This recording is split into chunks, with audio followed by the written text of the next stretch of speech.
বয়সভিত্তিক ক্রিকেটে ছিলেন উজ্জ্বল এক নক্ষত্র। জাতীয় দলেও তার অভিষেক হয়েছিল দারুণভাবে, কিন্তু সময় গড়িয়েছে, সুযোগ এসেছে বারে বারে, আবার অনেক সময় হারিয়েও গেছেন। বলছি বাংলাদেশের ক্রিকেটের পরিচিত মুখ এনামুল হক বিজয়ের কথা। তবে হারিয়ে গেলে কি হবে? ঘরোয়া ক্রিকেটে তার ব্যাট বরাবরই নতুন করে জানান দিচ্ছে, আমি এখনো আছি।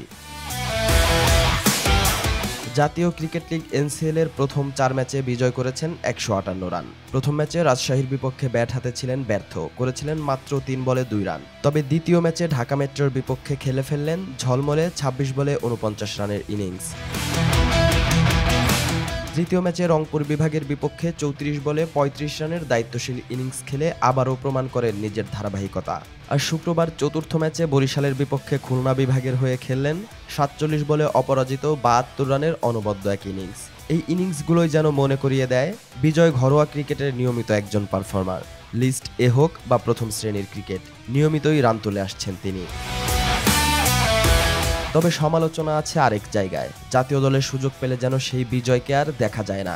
বারবারই অভিযোগ ওঠে বিজয় ঘরোয়া লিগের ক্রিকেটার, আন্তর্জাতিক মঞ্চের জন্য সঠিক বাছাই নন। বিজয় অবশ্য একেবারেই ভিন্নভাবে দেখেন বিষয়টি। তার দাবি, জাতীয় দলে তিনি এখনও পর্যাপ্ত সুযোগ পাননি। যতটুকু সুযোগ মিলেছে সেখানে নিজেকে পুরোপুরি মেলে ধরতে পারেননি। হয়তো আরও কিছুটা আস্থা, আরও কিছুটা সময় তার প্রাপ্য। আর এখানেই প্রশ্ন তৈরি হয়, এনামুল হক বিজয়ের আসল জায়গা কোথায়? তিনি কি শুধুই ঘরোয়া ক্রিকেটার, নাকি সঠিক সময়ে সঠিক সমর্থন পেলে জাতীয় দলেও নিজেকে প্রতিষ্ঠিত করতে পারতেন?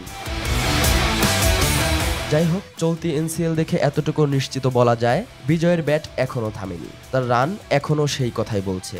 এখন দেখার বিষয়, জাতীয় দলের নির্বাচকরা কবে আবার শোনেন সেই ডাক, আর কবে বিজয়কে নতুন করে দেখা যায় আন্তর্জাতিক অঙ্গনে।